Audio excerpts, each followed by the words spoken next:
Negara itu punya dua tangan. Satu namanya birokrasi, kementerian atau dinas. Yang satu namanya BUMN atau BUMD. Itu saya sampaikan. Tapi dua-duanya itu tangannya negara. Untuk apa? Untuk melaksanakan tugas negara, meningkatkan kesejahteraan, menghadirkan keadilan. Jadi, fungsi badan usaha milik negara itu bukan mengejar keuntungan. Bukan.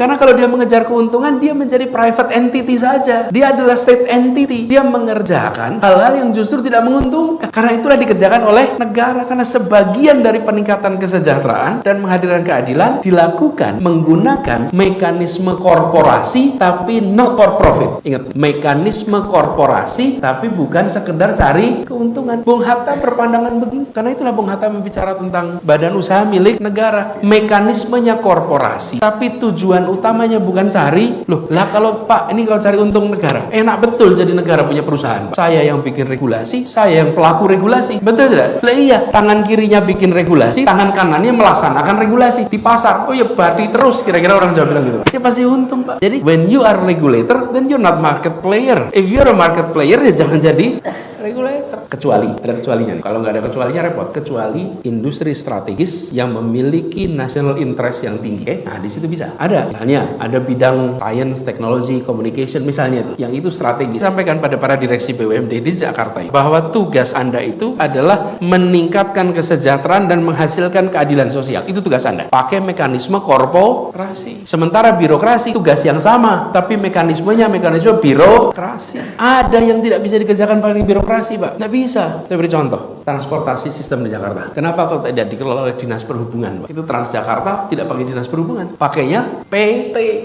Transjakarta. 100% milik kita. PT itu. Kenapa? PT-nya pasti tekor, Bapak Ibu. Tekor. Kenapa tekor? Karena tidak mungkin revenue dari penumpang itu menutup biaya kosnya, nggak mungkin. Di situ peran negara ada. Tapi kenapa pakai mekanisme korporasi? Supaya memiliki ruang untuk mengambil kebijakan-kebijakan yang tanpa terikat dengan peraturan regulasi birokrasi mau ganti eselon repotnya nggak kira-kira, mau memperlakukan promosi sulitnya kira-kira, rekrutmen